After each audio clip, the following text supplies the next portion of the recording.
Seja bem-vindo ao segundo episódio do Papo de Mãe.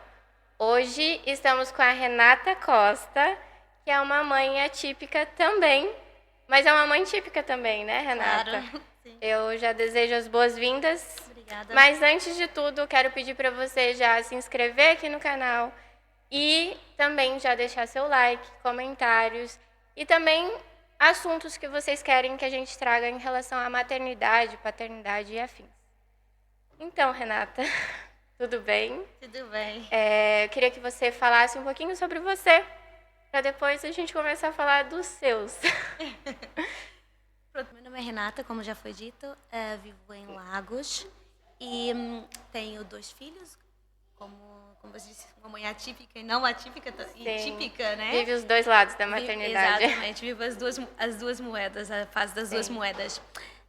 Vivo em Lagos, já estou cá em Portugal, já tenho 20 anos e vivo na praia, Lagos, Praia da Luz, ali.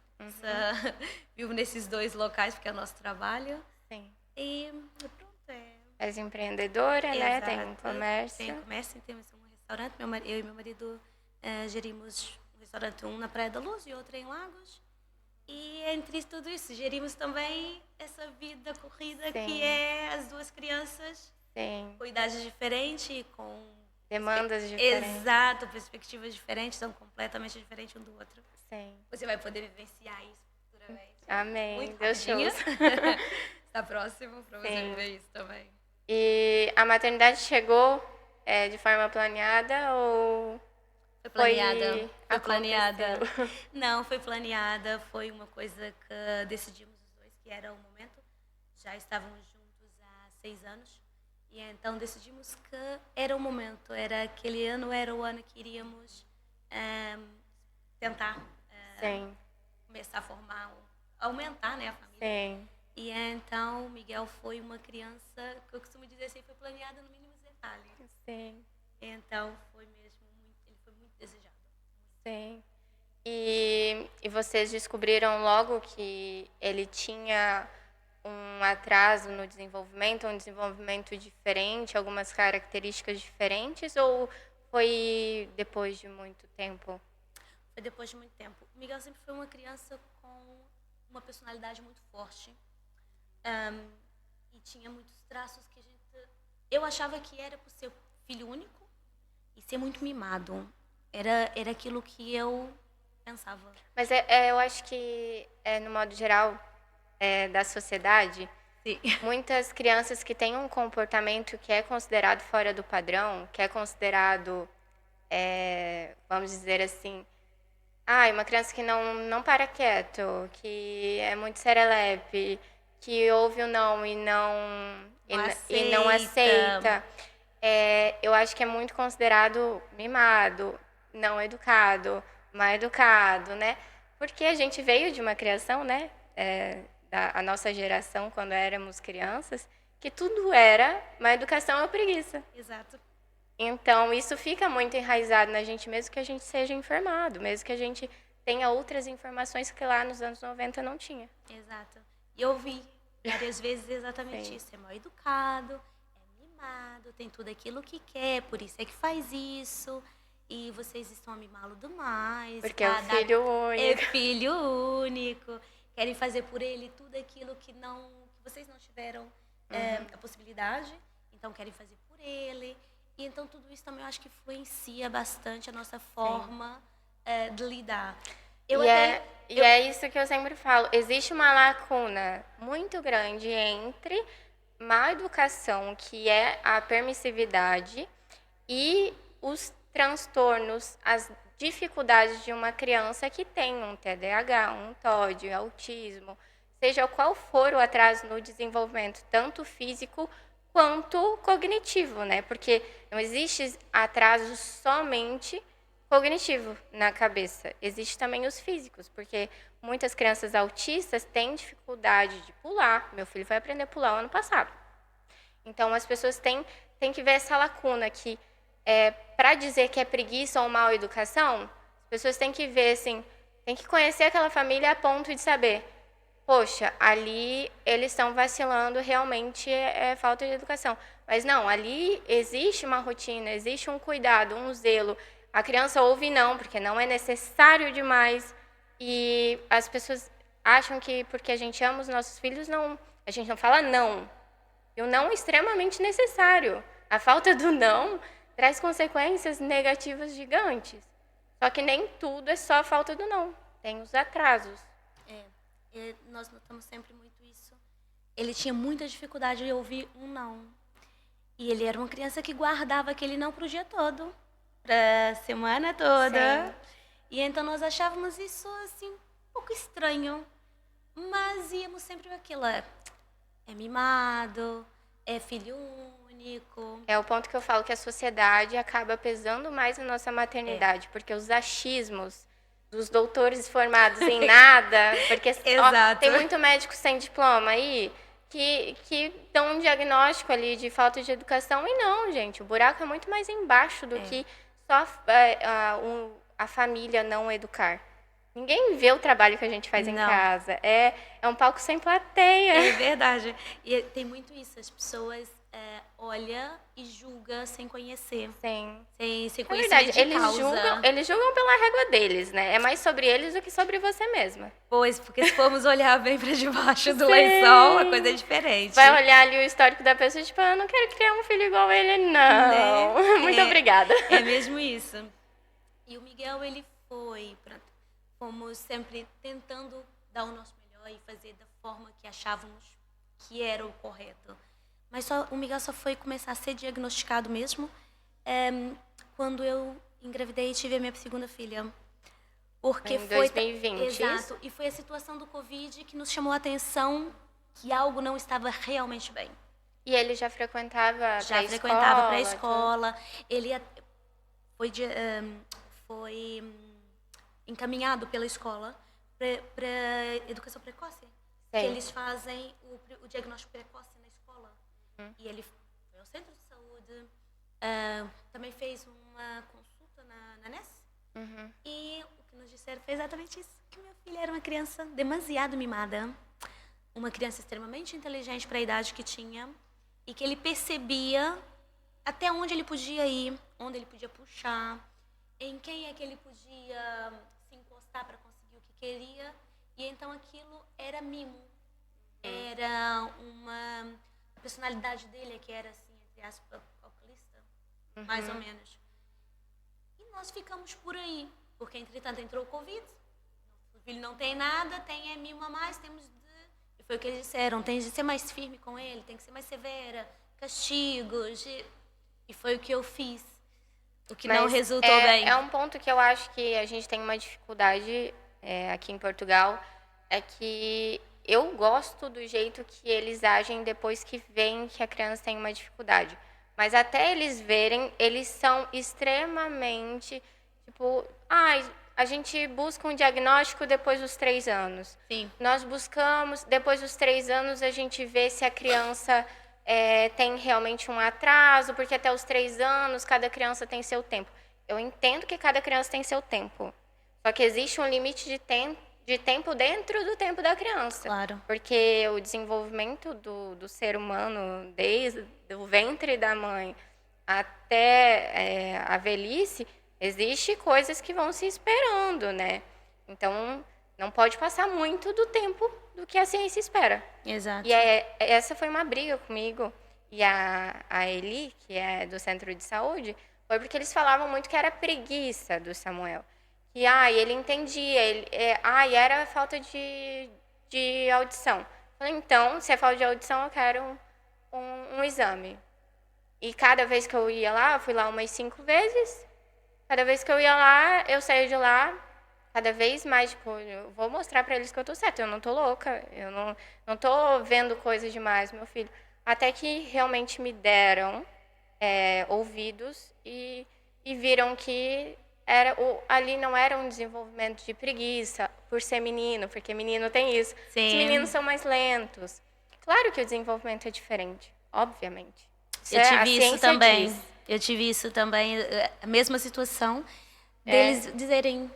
É preguiça, ele é mimado. A parte do mimado, sempre bateram muito na tecla comigo com a parte do mimado, por ele ser filho único.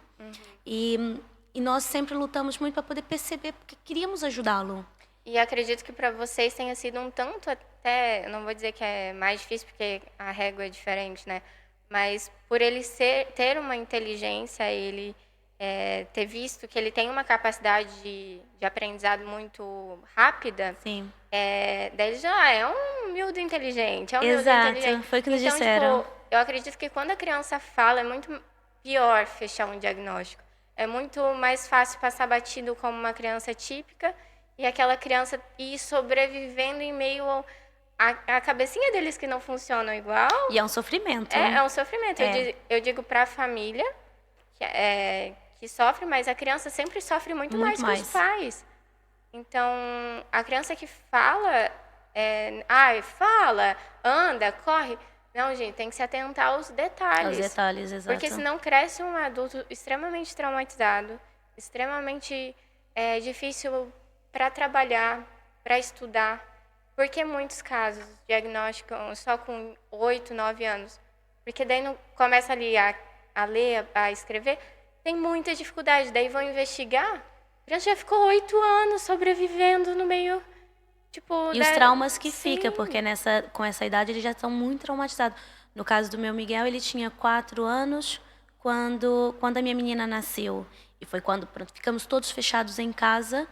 E foi a altura que eu vi o meu filho sofrer. Foi aí que eu me apercebi, não, alguma coisa está fora. O coração da gente mostra. Ele estava completamente desregulado. Eu acho que foi a primeira desregulação sensorial que ele teve. Sim. Mesmo, porque ele estava completamente desregulado. Era uma criança que eu não conseguia estar com ele em lado nenhum. Em lado nenhum. E ele chorava e via-se que ele estava muito agoniado, angustiado. E começamos... Bem, o público não estava dando solução, não estava ajudando em nada. A resposta era sempre a mesma. Então, nós tivemos de optar mesmo pelo privado.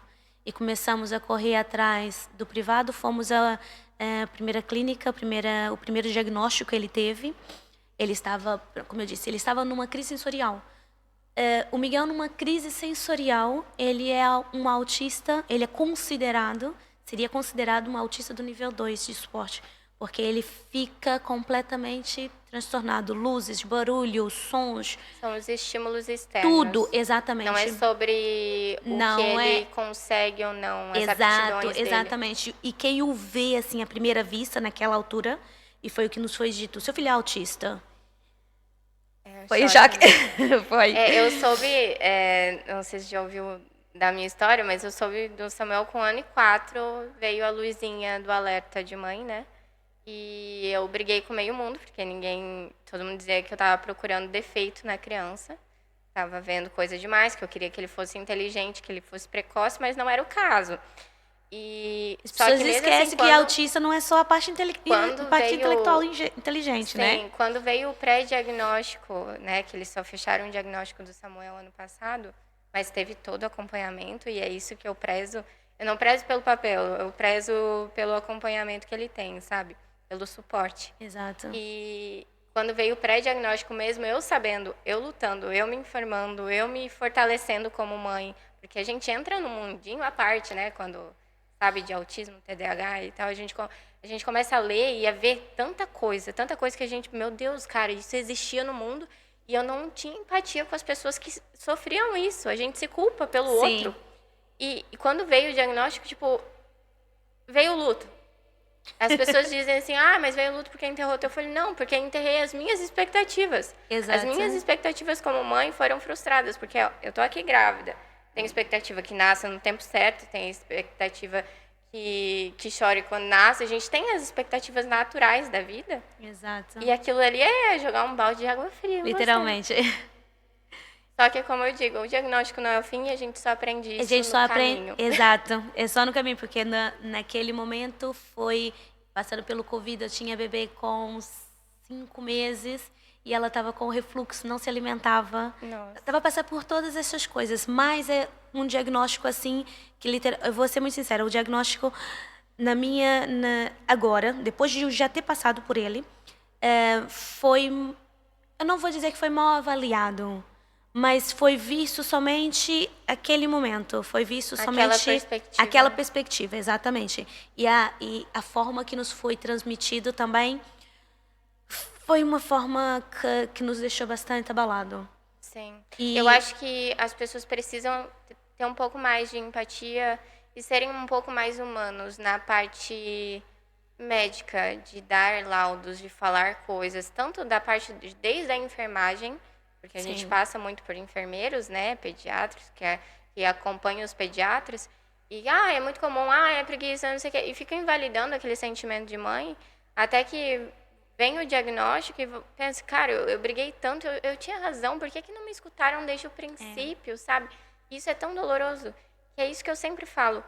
Talvez a sociedade e a própria medicina atrapalhe um pouco o nosso bem-estar materno, paterno, né? Porque a gente está aqui falando de mãe, mas o meu marido também sofreu muito com tudo isso, e acredito que o teu sim, também, porque a família sente muito isso na rotina, porque a gente tem que estar bem, né?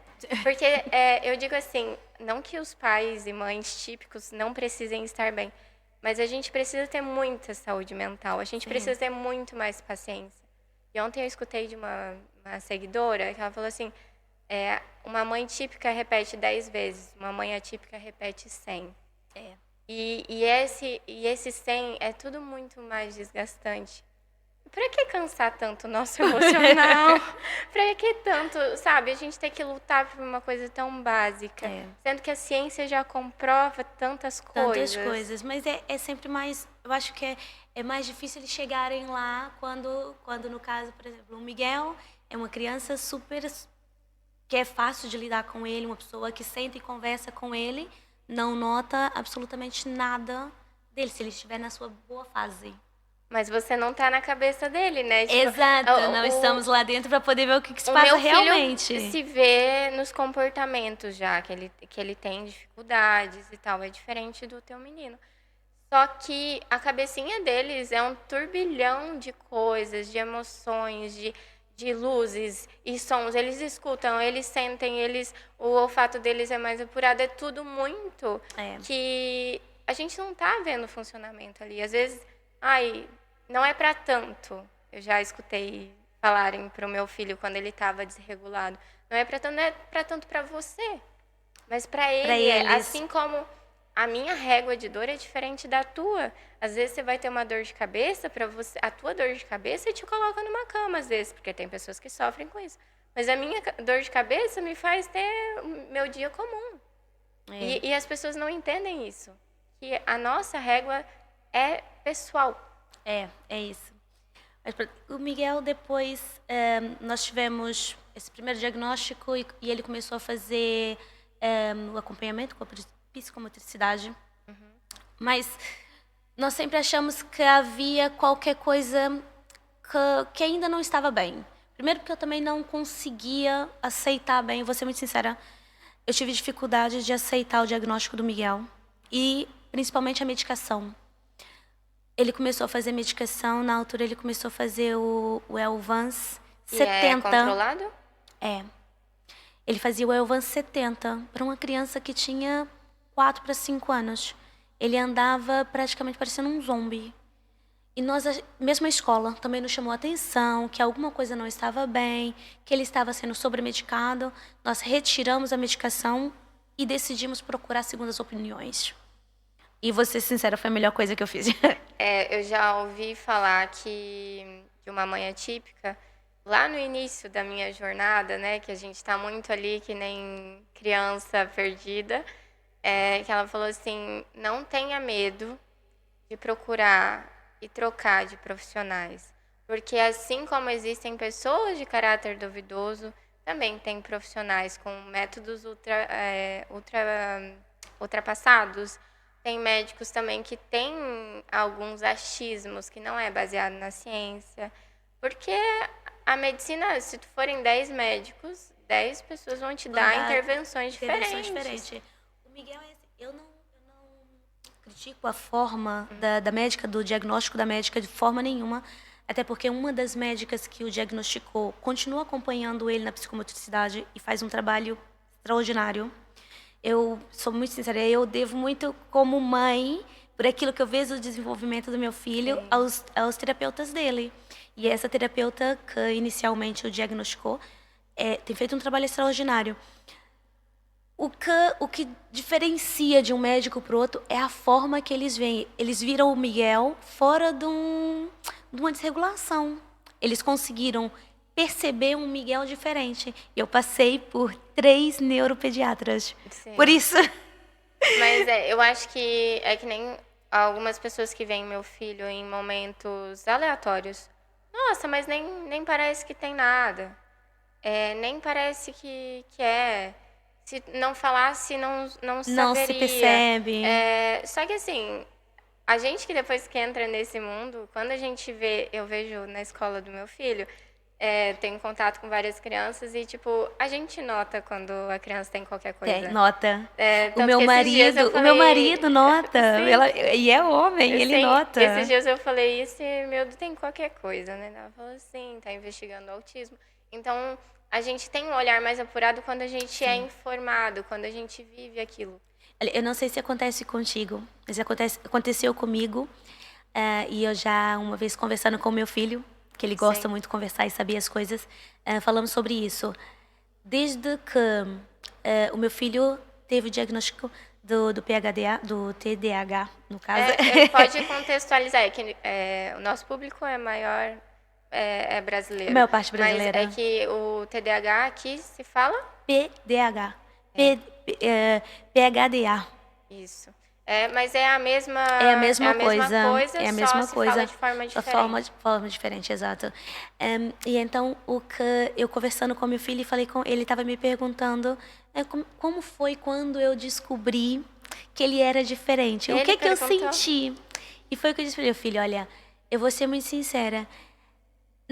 Eu acho que nós só sabemos, só somos empáticos, nós só conseguimos olhar para os outros com um olhar diferente quando nós passamos. Por mais que sejamos compreensivas, por mais que nós olhemos para uma criança... Por mais que você goste da criança, porque tem muito familiar que gosta, mas ainda assim, tipo, não é, tá vendo? Exato. É besteira. Tem muito isso, mas nós só começamos a olhar para o mundo, para as pessoas em geral, e pensar assim, nossa, aquela criança está fazendo birra. Coitada daquela mãe. Mesmo que não tenha nada. Coitada daquela mãe. Imagina o que aquela mãe está passando. Mas é como a maternidade no modo geral, No né? geral, porque exato. quando não tem filho, meu filho não vai fazer birra. Daí depois tu se torna mãe e tu vê que a birra é algo natural do desenvolvimento. Exato. Porque se a criança não faz birra, tem alguma coisa errada. Exato. Tipo, não é natural não fazer birra, é do cérebro humano. Faz parte, exatamente. Sim, e é necessário. Claro, eles têm, exatamente, eles têm que desenvolver a personalidade. As marcas, né? Exato. Para aprenderem a desenvolverem, enfim. O Miguel, nesse caso, quando foi, o médico disse, olha, ele tem, vamos dizer que o Miguel tem 49,5% de traços autistas. Mas eu não posso fechar o diagnóstico do Miguel, porque o Miguel mostrou ser uma criança extremamente inteligente e capaz de superar. As crianças, por norma, uma criança autista tem coisas que eles são completamente... É daquele jeito e acabou o seu assunto. É a rigidez cognitiva. A rigidez cognitiva, exatamente. Mas e o Miguel não tem. Falo assim, o autismo tem cura. Não tem cura, mas eles têm capacidade para adquirir aptidões que eles têm dificuldade. Exato. E às vezes as pessoas típicas usam como desculpa, e a minha personalidade é assim, e blá blá blá, eu sou assim mesmo, vou morrer assim. Cara, se alguém tem atraso de desenvolvimento, tem autismo, TDAH e tem capacidade de mudança, de adquirir aptidões, quem somos nós, pessoas típicas, para dizer que somos assim, não vamos mudar por nada? Exato. Porque pessoas que têm dificuldade muda, por que nós não? Eu aprendi muito isso, porque eu mudei muito ao longo da minha maternidade. Eu melhorei muito, porque eu penso, eu olho para o meu filho, ele não se comunica verbalmente, mas ele se comunica de outras formas. E eu aprendi a me comunicar de outras formas com ele também. E a entender o espaço dele, coisa que antes era tudo no meu tempo, tudo na minha hora. E eu comecei a aprender que nem tudo é a pau e pedra como eu era. E daí muita gente, não, eu sou assim. Não é assim não, tu pode mudar assim. Eles são rígidos, mas Sim. com um jeito. O neurologista do meu filho disse que nós, mães brasileiras, mães atípicas brasileiras, temos uma qualidade, que temos vantagem na Europa, Por quê? Porque nós educamos com amor. Ai, Ele disse... me senti Vocês- agora. Vem. Você... Obrigada. Mas é verdade, porque nós educamos, nós vemos Sim. os nossos filhos e... A gente vê algo, eu digo, a maternidade me aproxima muito de Deus. E hoje a gente vê muito Deus sobre Sim. porque a gente ama tanto o nosso filho e a gente pensa que, poxa, Deus me ama nessa intensidade. Nessa Caramba. intensidade. E se eu amo tanto assim o meu filho, imagina o amor de Deus por mim. É maravilhoso. E eu digo assim, a gravidez, a maternidade, que muita gente diz, eu sou julgada por romantizar muitas vezes, só que não que eu não fale o que é difícil, porque eu falo, meu filho tem crise, mas eu não mostro na internet, porque não, pra mim Claro. não acho certo A com ele exposição, nem né? comigo. Eu exponho os momentos, as coisas que ele aprende. Essa semana ele aprendeu uma dancinha nova, porque para ele é muito difícil a imitação. Eu mostro as coisas que pode mostrar para outra mãe e dizer assim, cara, o meu filho vai conseguir. Meu Exato. filho foi diagnosticado ontem, eu estou vivendo essa enxurrada de coisas diferentes, esse medo do diagnóstico, porque logo que a gente recebe a gente tem muito medo. A gente acha que o nosso filho nunca vai aprender, que nunca a gente não vai poder morrer, né? Porque a gente pensa isso. E tudo é muito grande no início, né? E daí a gente vai vendo ao longo do processo e a internet me ajudou. E é por isso que eu sigo fazendo o que eu estou fazendo aqui, o que eu faço nas minhas redes sociais. Que é mostrar para as pessoas que o diagnóstico não é o fim, o nosso filho tem capacidade.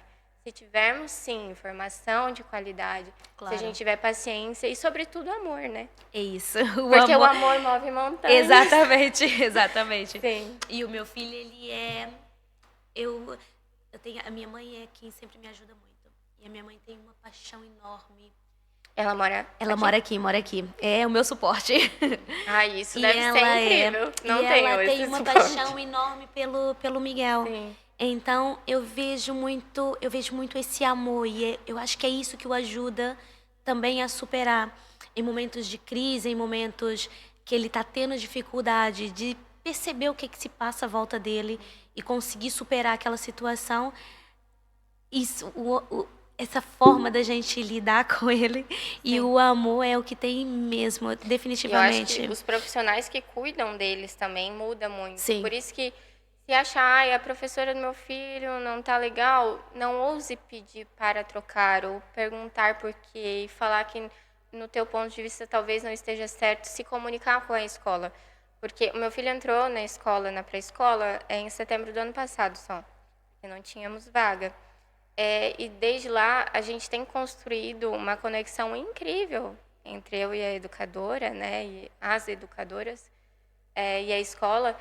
E assim, o meu filho hoje tem amor pelas professoras tanto quanto ele tem pelos tios. Então, hoje eu vejo, sabe, a professora essa semana contando quanto ele melhorou, porque ele teve muita dificuldade. Ela encheu os olhos de água, tipo, como se eu estivesse contando para minha mãe e a minha mãe enchendo os olhos de água. Então, ter profissionais humanos com eles Faz toda a diferença. Faz toda a diferença. Eles viram nossa rede de apoio, né? Eu tenho, por um acaso, eu tenho muita sorte com a escola do meu filho. E a professora dele é uma mulher... Eu digo, ele mesmo diz que a professora Sara é o meu anjo aqui na Terra. Ai, meu Deus, porque que amor. O desenvolvimento dele não era considerado que ele fosse conseguir chegar onde ele chegou, ter as notas que tem, ter o desenvolvimento que tem. E às vezes eu até brinco assim, ele está numa escola privada. E o neurologista dele disse assim, desculpa, mas a escola privada não conta muito para crianças atípicas. Eu também. Não conta, não conta. Eles querem o contrário. As escolas privadas não querem as crianças atípicas. Porque eles não querem porque diminui a nota deles. Exato. Dos benefícios que eles Exato, têm. o ranking, essas coisas todas. Eu nem Pra sabia eles, que não. existia essas coisas. Mas a escola do meu filho, eu sou muito sincera, é uma escola diferenciada, eu acho. Porque não é só meu Miguel. Depois a gente vai ter que conversar. Não é só o meu Miguel. Tem muitas outras crianças que eu conheço e que conheço os pais, que converso e que sei que têm necessidades especiais. E a escola dá um suporte incrível. Sim. O meu filho tem um desenvolvimento incrível, a E eu professora acho é incrível. válido trazer isso também, porque muitas vezes a escola é colocada como um monstro na vida dos pais atípicos. Eu mesma tinha um medo gigante de colocar meu filho. Tipo, eu tava ali, ele precisa ir para a escola, eu sentia essa necessidade. O meu lado da razão tava ali, a parte racional, ele precisa muito, e não é pouco. Mas o lado emoção, como que meu filho vai se comunicar na escola? O meu filho ainda usa fraldas. Como que vai ser para ele? Então, e todo mundo falava muita coisa ruim sobre a escola, já para crianças típicas. Pô, cara, se não tem empatia com as crianças típicas, quem dirá com meu filho, que às vezes, que eu que amo, às vezes para mim é muito difícil, sabe? E daí depois eu vi que é completamente diferente do que falavam, tanto da instituição que ele está. Eu recebi muito relato negativo. E ele está na mesma instituição desses relatos. E eu falo para a professora, vocês são incríveis. Vocês conseguem coisas nas quais às vezes a gente não consegue em casa. Vocês têm um olhar, uma atenção, uma perspectiva que agrega na maternidade da gente. E sabe? E trabalhando junto a gente consegue ir longe. Obviamente, não é toda criança que tem isso. Tem crianças que têm mais dificuldade. Eu não digo nem pela dificuldade da criança. Não é da criança. Eu acho que é do professor que muitas vezes não tem a formação que precisa. A instituição coloca muita barreira. Assim, eu estive a conversar com a professora do meu filho nessa última reunião que tivemos. E eu estava conversando com ela e perguntando. E ela disse que realmente não é muito fácil. Realmente não é todos os professores que têm essa facilidade para lidar com crianças atípicas. Porque eles têm uma personalidade muito difícil. É uma personalidade completamente diferente do contexto da sala. Mas não é só em questão do saber educar, o saber ser professora de uma criança assim. Também tem a ver com a personalidade da pessoa. Tem a ver com o caráter. E eu vejo o caráter na professora. E ela disse-me assim, eu sou professora há muitos anos. E esses últimos 4 anos que eu estou com o Miguel, eu aprendi mais do que o que ensinei. Não só com ele, mas com toda a sala. Mas ser professora dele me trouxe uma carga muito positiva de como ser melhor professora. Como ser humano também. Exato, e como ser humano. Ela disse que o Miguel é uma criança que ele transmite amor no sorriso, ele transmite amor no abraço, ele parece que ele conhece, sabe o momento certo de dar um abraço. Então ela disse que ele ensina muito mais do que aquilo que ela ensina para ele. Sim, a educadora que acompanha o Samuel, é que tem sempre uma que é mais à frente da turma, né? Sim, e as outras são mais auxiliares. Ela não conhecia muito sobre o autismo. E porque até então poucas crianças da idade dele conseguem ter um diagnóstico, né? Porque aqui é muito Se não depois, tiver mesmo sim. muito... É preciso que o pai e a mãe briguem muito para conseguir. Então, E que aceite. sim. E eu tenho também muitos entendo, casos de pessoas que eu conheço e também que não aceitam. eu entendo que além da parte emocional também tem a parte financeira, porque gastamos muito. É um ponto que as pessoas às vezes não falam, tipo, fulano não faz terapia, mas às vezes não faz terapia porque aquela família não tem o suporte financeiro. Porque muitas coisas que o Estado deveria suprir, que as crianças têm, né, o direito da saúde, a saúde num todo, até os 18 anos. Mas isso não acontece na prática, sabemos que com português, brasileiro, o que for. Seja quem for, exato, não faz diferenciação. Era para eles terem terapia no SNS. Terapia ocupacional, psicomotricidade, tudo isso. Não tem. Então, não é comparticipado. Qual pai e mãe hoje em dia consegue pagar 300, 400 euros de terapia mensal? Isso olha, sei lá, metade do salário mínimo, bem dizer. Claro. Mais o transporte, mais a disponibilidade dos pais. Então, o buraco é mais embaixo, tanto do emocional quanto financeira. Financeira também, exato. Então, às vezes as pessoas julgam, mas aquela criança tem qualquer coisa e os pais não fazem nada. Mas você sabe o quanto é caro manter isso? É muito caro. É só quem passa que sabe. Sim, é muito caro. E assim, não que os outros têm que criar os nossos filhos. Só que se é direito da criança, é direito da criança. Se é para um, deveria ser para todos. Se tem lá no norte, como lá no norte tem muito suporte, não sei se Sim, você já viu a diferença. eu vejo a diferença. Eu se tem tenho lá pessoas no norte, conhecidas lá. por que não tem aqui, sabe? Aqui no Algarve eu costumo dizer que somos muito esquecidos de Portugal. Sim, vem muito só o verão, né, o turismo, o inglês, e não vem a parte da saúde e não todo, porque os senhores que têm problemas cardíacos também demoram um ano para fazer um exame. O que eu notei muito foi em relação, por exemplo, relação de suporte médicos. Nós aqui não temos, em público é horrível. Eu vou dizer porque eu não consegui. E eu não sou uma pessoa de cruzar os braços e esperar. Eu não tenho paciência de esperar para daqui 3 semanas uma consulta. Tanto é que quando comecei nessa jornada com meu filho, foi o que aconteceu.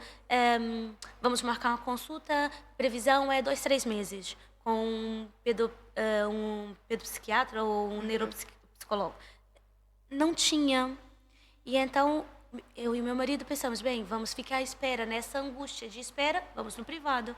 E foi quando começamos a ir nos privados, até que nós decidimos, não, temos que ficar com o médico, que o acompanhe, que dê um diagnóstico, que seja um diagnóstico. Não é a questão do diagnóstico, vou ser muito sincera, não foi a questão do diagnóstico. Foi a questão dele me fazer compreender aquilo que meu filho tinha e a necessidade que meu filho tinha. E até mesmo para ir te direcionando para as demandas que o teu filho precisa. Exatamente. Porque é isso que eu falo, não é sobre o papel de um diagnóstico, mas sim sobre a criança ser atendida naquilo que ele precisa. Que ele necessita. Porque não adianta ele fazer uma terapia qualquer e não ser direcionado para aquilo que ele precisa. Exatamente. Já vai, colocar uma criança na fisioterapia, sendo que a criança tem um desenvolvimento motor bom, não faz sentido. Ele precisa de terapia da fala, então vamos direcionar para isso.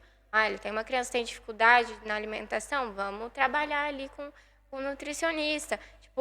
Existem caminhos diferentes mesmo dentro do diagnóstico. Exato. Porque tanto o autismo, o TDAH, eles não são iguais, eles têm particularidades, eles têm dificuldades e as crianças, depois as crianças com TDAH, como o meu filho, tem uma particularidade porque o TDAH, ele tem muitos traços autistas. Sim. Muitos, tanto é que foi confundido inicialmente com o autismo. E eles têm muitos traços autistas e então eles ficam naquela linha, e se não apanhar um médico que tenha a sensibilidade e o cuidado de perceber e conhecer a criança, que foi o que nos aconteceu, tivemos uma sorte muito grande com o meu marido costuma dizer assim que temos uma rede de médicos que tivemos muita sorte de os encontrar no nosso caminho, porque fomos conhecendo à medida que fomos necessitando. Eu não digo nem que é sorte, eu acho que também vocês trabalharam para isso, né? Sim. Porque eu digo assim, pelo lado que eu vivencio, que é muito difícil a gente trabalhar, porque quando o diagnóstico surgiu, a gente não ganhava bem financeiramente. Eu não trabalho, né? E não tinha como trabalhar, porque não tinha escola para o meu filho, tinha as demandas que ele começou na terapia antes de entrar no médico, porque a gente foi para o privado para ele fazer terapia, e as terapeutas fizeram aquela avaliação breve. Então, a terapia faz mal se não precisa? Não, então vai fazer terapia. Vamos ir trabalhando as dificuldades dele até entrar no médico. Conhecemos o médico e daí foi indo a intervenção.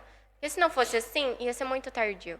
Sim. E talvez ele não tivesse aprendido tudo que ele já aprendeu. O diagnóstico tardio também prejudica-os bastante. E é isso que eu sinto a necessidade aqui em Portugal. É que eles deixam muito para 3, 4 anos. Sim. Se a criança já tem traço há 1 ano e meio, por que não começar 1 ano e meio? Vai fazer mal para a criança? Não vai fazer mal. Então, vamos começar eles, antes. Por norma, principalmente no autismo, eles, por norma, só diagnosticam se a criança passou dos 2 anos e meio e não fala. E mesmo assim não diagnosticam. Eles começam a fazer as investigações. Sim. Só que o desenvolvimento do cérebro da criança até, já está, até né? os 2 anos está 100%. Dos 2 aos 4 vai diminuir ali um 2%. Por que não trabalhar quando o cérebro dele está a milhão? Sabe? É isso que eu digo assim. Eu sou muito grata a todos os profissionais que nos acompanham e nos acompanharam. Mas eu acho que eu tive que lutar muito por uma coisa que é óbvia. Que a medicina... Eu não sou médica. Eu sou só uma mãe que estudei, que li, e eu procurei fontes confiáveis para isso. Só que, assim, muitas outras pessoas, às vezes, passam problemas maiores que os nossos. Exato. Passam dificuldades financeiras, emocionais, no casamento, porque também tem isso do Pesa casamento. muito. Que eu digo que muitos homens não aceitam, não ajudam as esposas, não ajudam não, né? Não fazem as partes deles e acaba que também vão embora, abandonam, porque a mulher tá tão ali focada, preciso ajudar meu filho o quanto antes, que tipo, é só isso, não sei o que, eu não, tipo, não quero mais. Porque o índice é alto De divórcio depois de diagnósticos. Então, assim, eu acho que as pessoas têm que ter uma consciência maior para também dar esse suporte emocional para as famílias e entenderem que o gasto financeiro também cansa. Também cansa. Por isso que eu te digo, não é sorte de vocês, porque vocês trabalham para isso. A gente não tinha dinheiro para pagar as terapias e a gente começou. E a gente daí foi indo. E hoje a gente consegue suprir as demandas do Samuel e dar, além do básico que deveria dar para uma criança, graças a Deus, a gente prosperou tanto porque a gente olha, ele precisa do nosso esforço. Sim. Ele precisa mais do mínimo, ele precisa mais do mediano. Precisa um pouco mais, porque exato. tem medicamento, ele não toma remédio, mas ele toma suplemento. Então, medicamento. Ele precisa aprender a andar de bicicleta, ele precisa aprender a andar de trotinete, ele precisa ter as coisas ali para ele aprender. Então, e é um negócio diário. Então, tudo é muito dinheiro. Aqui a gente gasta para tudo. E não é nem aqui, eu acho que em qualquer lado, em qualquer lado, sabe? principalmente. Assim, uma criança típica já tem... Precisa, né? Precisa. Só que aprende mais fácil. Exato, aprende com qualquer coisa, Sim. né? Aprende com a bicicleta da escola, tipo, Sim. preciso. Agora, o meu filho, se tiver acesso só na escola, não flui. Não o teria. negócio tem que ser ali. O meu começou a andar de bicicleta também aos 7 anos. O meu agora que começou a sentar no banco da bicicleta, pra você ter noção, porque ele tinha dificuldade, ele queria sentar só na parte do ferro, porque ele precisa ter estabilidade nos pezinhos para ele ter confiança. Então agora ele começou a sentar e colocar o pé no... Eles levam o seu tempo, tem a necessidade do tempo próprio. Só que próprio. ele leva o tempo dele, mas ele tem que ter ali o material para ele ir trabalhando esse Exato. tempo. Porque não adianta dar uma bicicleta, aos 7 anos ele vai aprender. E dar a bicicleta só aos 7 anos, que não vai funcionar. O meu sempre tá aí, sempre teve a bicicleta. A bicicleta, tanto é que a bicicleta estragou em casa. A primeira bicicleta estragou e ele só começou a aprender a andar mesmo na bicicleta depois. E as pessoas às vezes falam assim: "Nossa, mas você dá tudo para esse menino", porque a gente tem pula-pula. Agora eu desmontei o pula-pula. O pula-pula, um escorrega, um carrinho lá que anda apertando o botão, a trotinete, a bicicleta, o não sei o que, não sei o que. Mas é algo que ajuda no desenvolvimento. Ele precisa aprender, porque vai... E ainda bem que eu fiz isso. Porque chega na escola, tem as atividades. E eles sentem quando não conseguem fazer. É isso. Eles sentem muito quando vê, tipo, poxa, todo mundo consegue, eu não. E aí? É frustrante. Sim, é frustrante para nós pais, para nós, frustrante para eles ainda mais. No caso, o seu não é verbal, o meu fala tudo aquilo que o frustra na escola. Ele chega em casa e vai falando e repete. Ele teve uma fase, ele guarda na escola, ele guarda. Então, depois quando ele chegava em casa, quando ele chega no ambiente de conforto. Exato. Então é a altura que é mais difícil. Agora ele está entrando nessa parte dos 9 anos. Eu disse, olha, vai ser uma fase complicada, porque a fase da puberdade em si já é difícil, né? Com eles, então, eles sentem tudo muito mais, né? Exato. Mas é isso que eu digo, às vezes as pessoas veem as nossas ações como, mimamos os nossos filhos porque eles têm um diagnóstico. Não, a gente está fazendo tudo o possível para que eles consigam aprender, porque se a gente não der esse suporte, eles não vão aprender. Não é só, larga lá que vai aprender a falar. Não, se tu não cantar, se tu não fazer atividade, se tu não forçar, forçar que eu digo, né, de uma forma saudável. Se tu não estiver ali fazendo, a criança vai sofrer muito. Meu filho não consegue falar, se ele tem dor, ele chora muito. Ele olha pra mim com uma cara frustrada, tipo assim, cara, tipo, mãe, você não me entende. E, tipo, é muito frustrante. E entendo que pra você também deve ser frustrante ouvir, tipo, meu filho está contando as frustrações dele e eu não consigo fazer nada perante, porque ele está na escola. Exato. É que eles nem eles se apercebem, às vezes coisas simples, que eu penso assim, poças, filho, mas isso não é motivo para chorar. Isso não é motivo para se chatear com os amigos, não é motivo para brigar, não é motivo para ser tão explosivo. É uma coisa simples. Mas na ideia deles, aquilo é horrível. Sim. Então, ajudar ele, fazer esse balanço, esse equilíbrio, as terapias ajudam imenso. Sim. E aí é que entra a parte das terapias, porque as terapias o têm ajudado a compreender, fazer a diferenciação.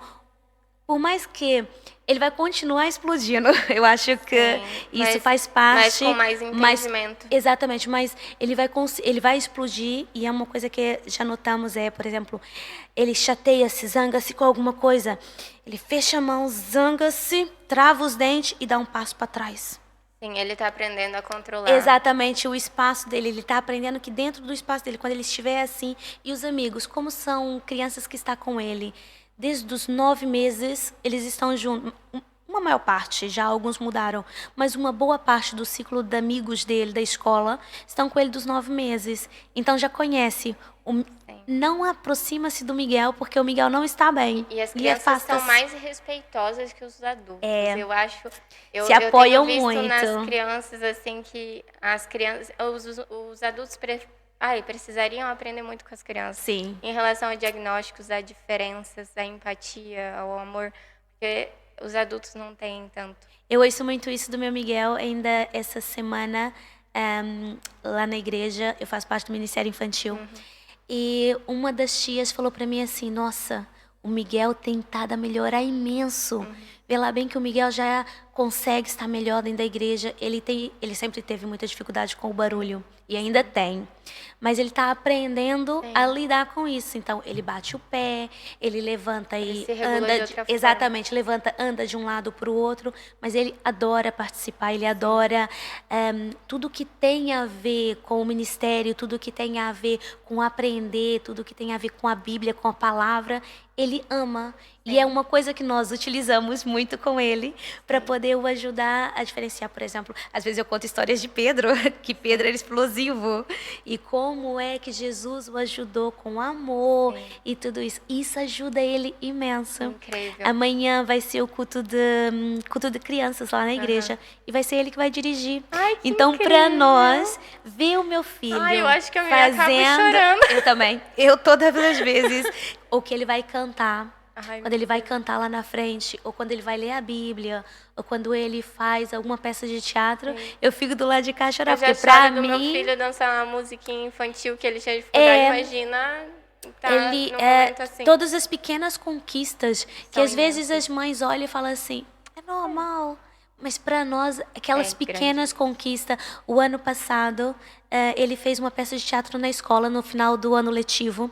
Até a diretora chorou e veio nos abraçar, porque o ano anterior ele tinha tido uma crise sensorial nessa altura e não conseguiu. E ela disse que para ela é um orgulho ver aquele menino que vê ultrapassar tantas dificuldades, conseguir fazer o que fez. Sim. Renata, a gente está assim caminhando... Pro final aqui do quadro do Papo de Mãe.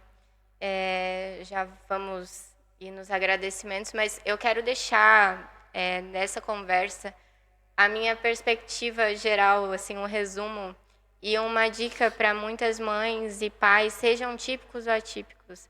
Seu filho está passando por um momento difícil, não isole dentro de casa, não deixe de fazer, não deixe de sair, não deixe de viajar, de levar em algum lugar, porque é difícil. Talvez hoje seja difícil, mas com a persistência, com a paciência, com conversa, porque por mais que às vezes a gente ache que as crianças não entendem, eles estão entendendo e talvez entendem um pouquinho hoje, um pouquinho amanhã e vai juntando de pouquinho em pouquinho e vai dar certo. Só que não isolem, porque o diagnóstico não é o fim. Ele só é um caminho a gente seguir com mais informação para que eles consigam chegar lá no desenvolvimento. Não que eles vão ser como outras crianças, porque é completamente diferente o caminho. Mas eles vão ter as dificuldades deles, mas eles vão aprendendo a lidar com elas, porque eles têm, sim, capacidade. Mas, Renata, queria que você deixasse um recado para as mães típicas, não atípicas, as atípicas também, principalmente aí, porque é o nosso maior assunto aqui hoje. Claro. E uma dica, um conselho que você tem vivido na tua vida, que fez diferença na tua vida, nesses 9 anos sendo mãe do Miguel? Sim. Uma dica que eu posso deixar é todas as crianças são diferentes. Tem o seu tempo, eles vivem de uma forma diferente. Então, eu acho que é muito importante os pais se apoiarem, principalmente, procurarem informação, procurarem as terapias corretas, não ter medo, porque é o mais importante, é não ter medo. É um mundo que inicialmente vai dar medo para todas nós, seja atípica ou não, vai dar medo, mas eu acho que com amor, com fé, com conhecimento, eu acho que todas nós somos capazes. E é importante isso, é o amor. Sim, e um conselho para a sociedade, para mães no modo geral, e para mães que enfrentam qualquer diagnóstico, não esgotem essas famílias, não tragam seus problemas para essas famílias, porque eles já enfrentam uma rotina muito cansativa. Você não vai querer que essa família resolva os seus problemas, sendo que eles já têm que gastar toda a paciência, dinheiro, tempo e disposição em cima daquela criança que realmente é dependente, precisa. E a responsabilidade, né? Nossa. Então, a sociedade aí tem o seu papel, que é respeitar e dar o tempo, né? Das pessoas. Mas eu quero agradecer. Gostei muito dessa conversa. A Renata não é influenciadora, a Renata é uma empreendedora e mãe comum, né? Que não posta nas redes sociais, mas foi inicialmente como que eu posso dizer? Me indicaram você. Então, se me indicaram é porque realmente viram o seu papel aí de mãe.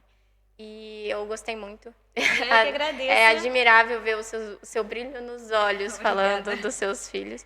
Então, eu acho que isso é uma força para mim, para outras mães. É um exemplo também a seguir de perseverança, de aprendizado, né? E de paciência. Pois é, preciso. Então, eu espero, obrigada. olha, que tenha sido também para outras mães, que possa ajudar, né? Que é o mais importante, é que ajuda, a informação também é muito importante para poder ajudar os próprios filhos, seja atípicos ou não. Eu acho que isso é muito bom para poder crescerem. Eu espero do fundo do meu coração que tenha gostado, tenha sentido muito, bem. obrigada.